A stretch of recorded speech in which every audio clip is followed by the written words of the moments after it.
Ond mae hon yn gasgliad lle mae yna ddigon o wyn. Eto, dyn ni'n mynd nôl at linell Myrddin am beidio sgwennu at ddiwedd y dudalen. Yn fan hyn, yn llythrennol felly, mae yna ddigon o le i'r geiriau anadlu. A mae yna bobl, dwi wedi clywed pobl ar y maes yn meddwl, blincyn lle'n micro eto. Ond, heb fod yn amharchus, dyma'r union math o gyfrol y byswn ni'n cadw yn y mag mwyn darllen tra mod i'n aros yn y goleuadau traffig. Dwi'n mynd ar y bus, neu fyswn i'n neud hynny. Ond pan fyddai'n mynd yn ôl nawr, da chi'n cael chwarae efo'ch ffôn, ac ond da chi'n gallu darllen un o'r ein, tra bod y goleuadau newid. Does am dirwy am darllen llyfr? Dos na'n dirwy.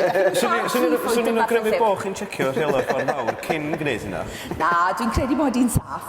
Dwi'n teithio nôl ymlaen trwy llefydd fel Gelli Gemlyn. Mae'n cymryd oriau i fynd trwy'r goleuadau traffig yn fanno.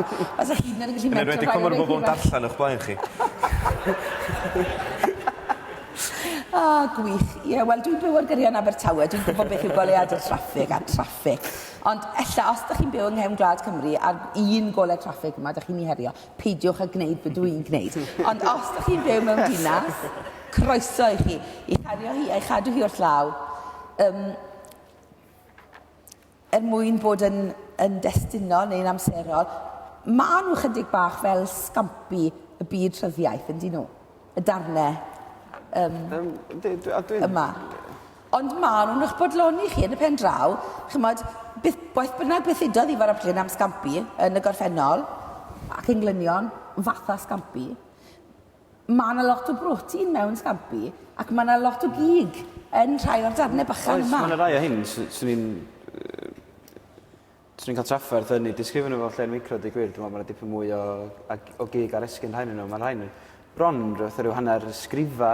Ydyn? Ydyn, ysgrifa, byswn i ddweud, ydyn nhw ysgrifa creadigol, felly maen nhw, wrth gwrs, maen nhw i gyd dan deitl sy'n enw lle, a llawer iawn o'n llefydd hynny yn y gogledd ddwyrain, a dwi'n meddwl bod hynny yn reit werthfawr, felly mae yna dipyn o'r darn sôn am enghraifft am Drychineb Gresffordd, a mae tafodiaeth y gogledd ddwyrain yn sawl un ohonyn nhw.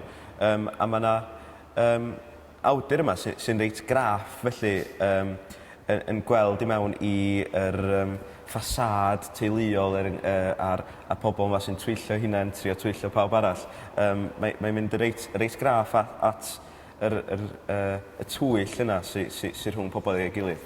Dwi'n ni ddim, faint ohonoch chi yma sy'n gwrando, sydd wedi darllen un o'r ysgrifen neu'r straeon hira yn y gyfrol, o'n i'n rolio yn ynglanen chwerthin gyda'r un o'r enw Ddinbych.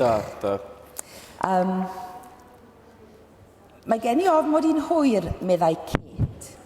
Roedd rhyw hen lafna drwg yn reidio i biciat allan ni'n hir gweitha'r ffaith bod i wedi dwrdio yn go hallt, sawl tro bellach. Cadw twrwn drogwyddol maen nhw a dychryn fy nghi bach i. Dwi'n ni'n beth i ar lafna ifanc yr oes hon. Chi'n clywed delwedd llais Kate Roberts yn ei chyfnod Ddinbych yn dod drwodd mewn talpiau. Mae'r stori yna reit feithgar mewn ffordd, achos da chi'n meiddio rhoi llais yng Nghynna pobl eraill, a wedyn hynny ydi yr hyn sy'n amserol am hwnna mewn ffordd ydi ymateb Kate i'r hyn sgyn Alan Llwyd amdan hi'n cycusan gen wraig. Mae Kate yn dod yn atab Jane, dwi'n meddwl Jane Edwards di hwnna sy'n gofyn iddi.